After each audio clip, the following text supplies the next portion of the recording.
저희 학원에서 아이들 이제 고1 올라가는 학생들은 이제 어떻게 교육을 하고 있는지, 그래서 어떻게 대응을 해야 되는지 말씀을 드리겠습니다. 자, 이번에 9월 모의고사 또 6월 모의고사 이제 고3 아이들 입시 상황에서 굉장히 혼선이 한번 왔었죠. 정부에서 이제 킬러 문항 없애라 이렇게 하면서 혼선이 좀 왔었는데, 그 갑작스럽게 원래는 그게 그 전에 이렇게 발표가 돼가지고 천천히 적용을 하면서 가야 되는데 갑자기 얘기하면서 혼란이 좀 가중이 됐었습니다. 근데 어쨌든 9월 모의고사에서는 그 정부의 의도가 충분히 반영이 됐어요. 반영이 되면서 뭐 뉴스 기사를 보셨을 겁니다. 아마 그 수학이 만점자가 엄청 늘었다고 하죠. 만점자가 늘고 그 다음에 이제 1등급 컷은 비슷하거든요. 92점, 93점 이렇게 구성이 돼요. 근데 만점자가 늘면서 표준 점수가 기존에 비해서 비슷하긴 합니다, 이게. 근데 문제는 상대적인 변별력이 국어나 영역에서 오히려 더 올라가 버린 상황이 일어났어요. 그래서 원래 풍선 효과라는 거 아시잖아요. 한쪽을 누르면 한쪽이 또 부풀어 오르고 막 이런 식인데, 그러면서 이제 킬러 문제를 없애버리면은 오히려 변별하기 좋은 과목이 국어가 됩니다. 국어는 아무리 잘해도, 아이들이 아무리 잘해도 그 한번 이제 컨디션이 좀 이렇게 난조를 일으키거나 아니면 뭔가 읽는데 뭔가 맥락이 안 잡히거나 이러면 한꺼번에 무너지거든요. 그래서 수학처럼 어떤 과정별로 이렇게 딱딱딱 정해져 있어가지고 그 과정에 대한 숙련도를 묻는 거라면 괜찮은데, 갑자기 어디선가 모르는 질문들이 툭 튀어나와가지고 자기 시간 관리를 막 엉망으로 만들거나. 그래서 우리 그 수험생들한테 그런 얘기 많이 들으셨을 거예요. 국어 때문에 전시험을 다 망친다, 이런 아이들이 많았었죠. 그게 왜 그러냐면은 아침에 시험 보는데 글자는 안 읽히는데 거기다가 내가 생각했던 모든 전략이 다 뭉그러지는 게 갑자기 튀어나오는 그런 질문들, 그리고 이제 문제의 함정, 여기서 긴장하다 보면은 전체 수능 그 날짜가 전부 다 엉망이 되는 경우가 많거든요. 그래서 이제 국어에서 변별이 많이 일어나기 시작한다. 그리고 뭐 이제 25학년도에 개정되는 것도 결국은 핵심이 국어랑 수학이고요. 나머지는 다 절대평가로 전환됩니다. 절대평가로.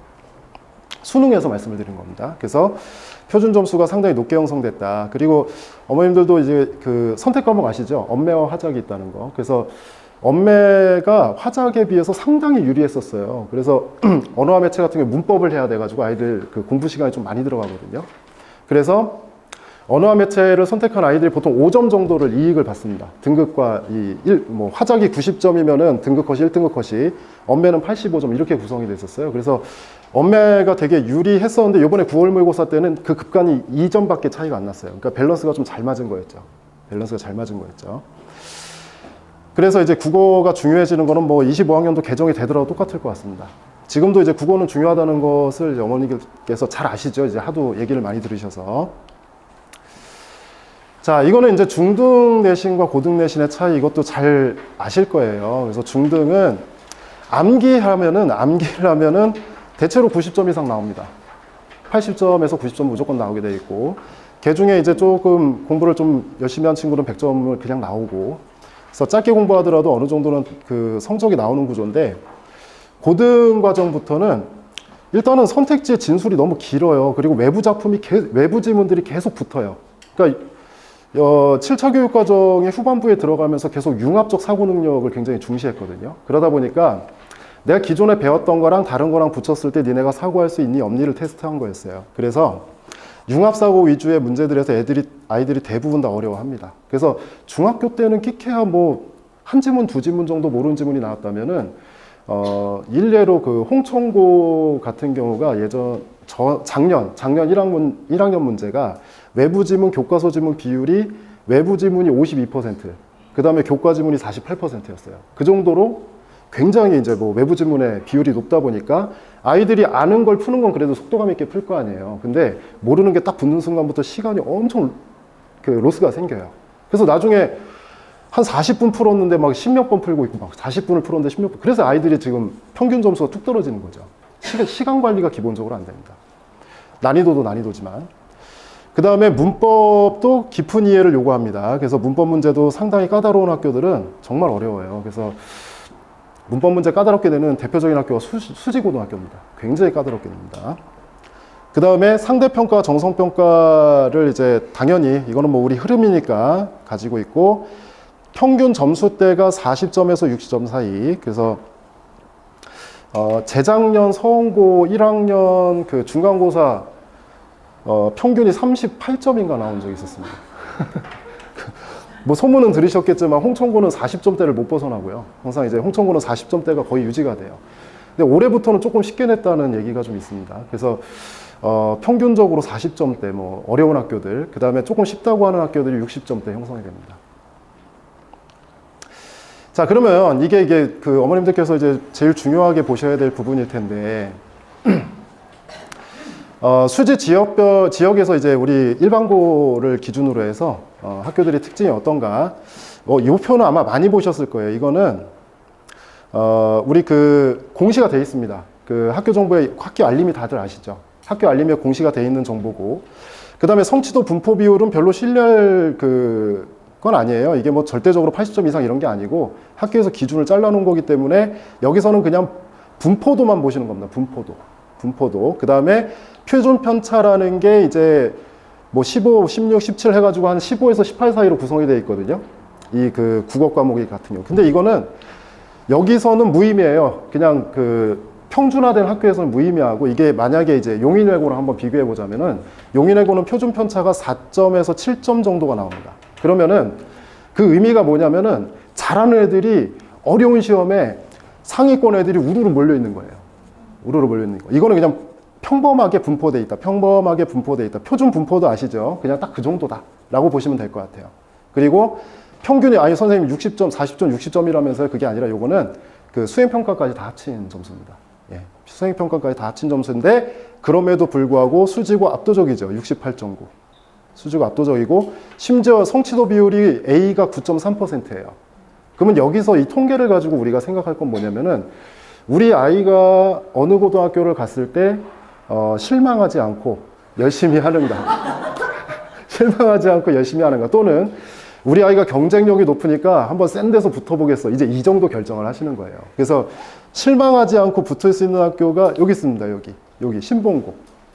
그래서 A 분포도, A, B, C 분포도가 35, 34죠. 그래서 굉장히 많이 분포가 돼 있어요. 실제로 신봉고 시험이 쉬워요. 많이 쉬워요. 그래서 아이들이 실수로 하나 틀렸어요. 근데 2등급이고 막 그래요.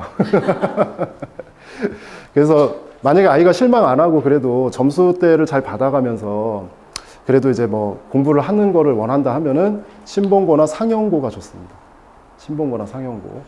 근데 아까도 보셨다시피 수지고, 홍천고 문제가 조금 어렵고요. 국어 문제는. 그 다음에 성복고, 서원고는 그냥 평범해요. 평범한데, 성복고 같은 경우도, 기존에 그 홍천고 선생님들이 이주를 하시면서 시험이 굉장히 어려워졌어요. 국어 시험도 그렇고, 영어도 되게 어려웠습니다. 영어도.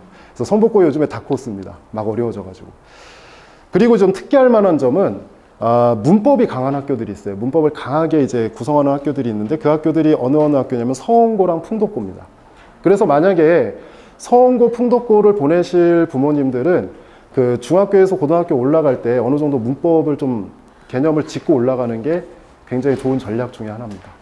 예, 그래서 그 외에 이제 그 문제의 특징들이나 이런 것들은 요걸 참고하시면 될 것 같아요. 근데 대부분은 유형은 다 똑같아요. 그냥 이제 약식 모의고사 형태로 나오거든요. 그래서 뭐 문법 문제 나오고 독서 문제 나오고 문학 문제 나오는데, 어떤 학교들은 그 비율이 되게 잘 맞는 학교들이 있고, 대부분은 문법과 문학에 힘을 많이 주는 편이에요.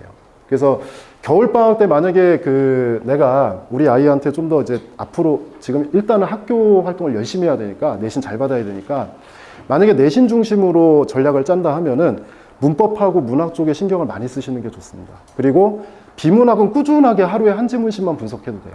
비문학은. 그래서 그거는 이제 습관에 따라서 많이 성과가 달라집니다.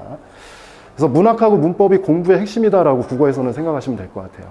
겨울방학 때. 자, 그 다음에는 우리가 이제 언어파란이 어떻게 하고 있나 이것들 말씀드리겠습니다. 자, 뭐 언어는 다 똑같습니다. 어휘력, 독해력, 우리 요즘에 이슈가 문해력이잖아요. 말씀드렸지만. 그래서 결국은 문해력이, 문해력 프로그램 엄청 많이 나왔어요. EBS도 있고, 뭐, 학원도 있고 막 그래요. 근데 그 내용을 이제 가만히 살펴보면은 결국 뭐 하고 있냐면 한자어 열심히 공부하는 겁니다. 한자어 열심히 공부하는 겁니다. 애들이 한자어를 몰라가지고, 한자에 우리 세대, 어머님과 저희 세대는 한자의 음만 딱 봐도, 음만 봐도, 이게 무슨 독자에 무슨 서자겠구나, 이게 나오잖아요. 근데 요즘 아이들이 그런 게 한 개도 없어요. 그래가지고 결국은 이제 한자 어휘력을 얼마나 겨울방학 동안에 한자의 어의 의미 구조, 그 다음에 어떻게 추론해야 되는가를 아는 게 굉장히 중요해졌어요. 그래서 한자어, 이 어휘 테스트를 본 다음에 이제 한자어 위주로 어휘 테스트를 구성할 수밖에 없는 거죠. 그래서 이제 기초에 있는 학생들, 이제 기초가 좀 약한 학생들은 일단은 좀 이렇게 천천히 훈련을 해야 돼요. 그래서 처음부터 세게 들어가면 아이들이 너무 힘들어하고, 그래서 모의고사 형태도 약식으로 진행이 됩니다. 그래서 한 25문제 정도 주고, 뭐 문법, 문학, 독서 이렇게 이제 배열해서 주는 거죠. 그 다음에 중급 아이들 어느 정도 그래도 할 수 있다 그러면은 전체적인 커리큘럼 잘 따라가면서 정식 모의고사를 중간중간 보게 됩니다. 정식 모의고사는 기존에 나왔던 기출문제 위주죠. 그 다음에 이제 어느 정도, 이게 수준이 높은 친구다. 그러면 이때는 수준 높은 친구들은 솔직히 고등학교 2학년, 3학년 과정을 가르쳐도 어느 정도는 이해를 해요. 그게 이제 기본이 좀 돼 있는 친구들, 그래도 이제 나름대로 그 문해력이 좀 잡혀 있는 친구들이 있습니다. 그런 친구들은 좀 빠르게 고등학교 1학년 모의고사를 다 풀어내고 고등학교 2학년, 3학년들이 거치는 커리큘럼을 같이 가게 돼요.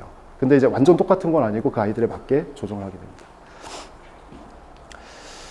자, 그리고 뭐 우리가 이제 그 나름대로 아이들을 단계적으로 보고 있는데, 이 아이가 개념화 단계에 있는지 구조화 단계에 있는지 패턴화 단계에 있는지를 잘 보고, 저희 학원의 장점이 그거 나름대로는 이겁니다. 아이들을 우리가 10명 이상은 그 한 교실에 넣지 않아요. 그래서 아이들이 그때그때 저희한테 바로바로 피드백을 할 수가 있는 구조예요. 그래서 아이가 어떤 상황인가를 판단해서 그 아이한테 맞는 자료와 문제를 더 추가적으로 주는 형태로 아이들한테 교육을 하고 있습니다. 그리고 저희 수업은 일단은 본 수업이 2시간에서 3시간 정도 진행이 되고요. 그 다음에 그 안에서 저번 주에 봤던 내용들에 대해서 리뷰 테스트를 하게 됩니다. 저번 주에 우리가 수업을 했으면은 주중에 과제를 하게 되겠죠. 그러면 어느 정도 이해도가 올라가 있는 상태에서 리뷰 테스트를 보게 되고, 그 리뷰 테스트에서 아이들이 얼마나 이해를 했고 성취를 가져갔나를 판단하게 돼요. 그래서 아이들 1시간 정도, 30분에서 1시간 정도로 개별적으로 클리닉을 하게 되고, 추가적으로 너무 부족하다, 공부를 너무 안 해왔다 그러면은 주중에 불러서 아이들과 소통하면서 더 추가적인 학습을 할 수 있게끔 그렇게 진행하고 있습니다. 자, 그리고 저희가 지금 하고 있는 리뷰 테스트는 지금 이렇게 좀 간단하게 나왔는데, 이제 객관식 리뷰 테스트도 있어요. 이거는 아이들이 그 전주에 배웠던 내용들을 얼마나 그래도 핵심적인 것들을 이해하고 있는가를 테스트한 겁니다. 그리고 고등학교 1학년 올라가는 친구들은 요 과정이 꼭 있습니다. 요 과정. 그래서 한자를 막 써보는데 그림 그렸잖아요. 여기 예쁘게 그림을 삐뚤빼뚤하게 그림 막 그려놓은. 그래서 한자도 필수적인 한자들이 있잖아요. 적어도 하늘 천자는 알아야 되고. 그래서 이제 그런 정도의 필수적인 한자어들은 모양새도 좀 봐둬라 해서 뭐 일주일에 많이는 아니고 한 10개 정도를 해서 테스트를 합니다. 그리고 대부분 다 한자어에 대한 테스트고요. 그리고 요거는 저희가 이제 내신을 준비할 때, 여기 지금 아이들이 다 민종인데, 이제 학원들이 할 수 있는 일이 뭐냐면 아이들한테 효율을 주는 거잖아요. 아이들한테 효율을 주는 건데, 요즘에 아무래도 외부 지문에 대한 아이들이 부담이 되게 크거든요. 그래서 저희가 이제 선생님들이 직접 자료를 제작하는 게 이런 것들이 있어요. 이게 요점 정리라고, 작품 요점이라고 돼 있어 문제 형태로 이렇게 만들어 놨는데 전부 다 주관식이죠. 주관식이고, 교과서에 요 작품이 나왔다 그러면은 그것과 관련된 작품들을 뭐 이렇게 카테고리를 나눠줘요. 종교적 슬픔, 종교적 승화, 그 다음에 무슨 뭐 사별 해가지고 카테고리 나눠줘서 여기서 연결될 수 있는 작품들을 최대한 아이들이 많이 경험하게끔 그렇게 도와주고 있습니다. 그리고 이제 저희가 고등학교 1학년 올라갈 때까지는, 자, 2, 3학년은 이렇게 복습 노트를 쓸 만한 시간이 없어요. 그런데 고등학교 1학년에 올라가는 친구들은 아주 정석적인 방법으로 공부하는 방식을 좀 가르칩니다. 그래서 예를 들어 본인이 학원에서 충분히 공부를 했다. 근데 듣기만 하는 게 의미가 없잖아요. 듣기만 하는 게 의미가 없고, 잘 들어서 이해를 했어. 그러면은 그 머릿속에 있는 이해도를 어쨌든 내가 표현해 봄으로써 내 생각이 여기까지 정리됐구나를 확인하는 거잖아요. 그래서 이렇게 이제 그 작품을 한번 요약해 보거나, 뭐 문법적인 내용들을 요약해 보거나, 비문학 내용들을 이렇게 구조화해 보거나 이런 식의 훈련을 시키고 있습니다. 그래서 아이들이 이게 2, 3학년 올라가면 절대 이 활동을 못 해요. 그런데 처음에 자기 생각을 정리하는 습관이 들여져 있는 친구들 같은 경우에는 나중에 2, 3학년 때도 본인이 이제 문제를 풀어봤고 지문을 읽어봤는데 이해가 안 되는 거예요. 그러면 나름대로 찾아보고 그걸 구조화하거든요. 구조하고 나서 선생님 이게 이런 구조인데 세부적으로 어떤 내용이 이해가 안 갑니다 정도의 질문이 나오면은 그 친구는 굉장히 훌륭한 친구죠. 굉장히 잘 공부한 친구죠. 근데 대체로는 이런 과정을 잘 안 거치고 그냥 쓱 읽어보고 쌤 이런 내용 아니에요 이러잖아요. 이제 그런 친구들은 아무래도 후반부에 고3 올라가서는 그 탄력이 아무래도 떨어지게 돼 있습니다. 그래서 저희가 고1 올라가는 친구들한테 많이 집중하는 포인트가 정석적인 공부의 방법에 대해서 유도를 하면서 아이들이 스스로 학습 활동을 할 수 있게끔 과제를 내주고 그걸 검토하고 이렇게 진행하고 있습니다.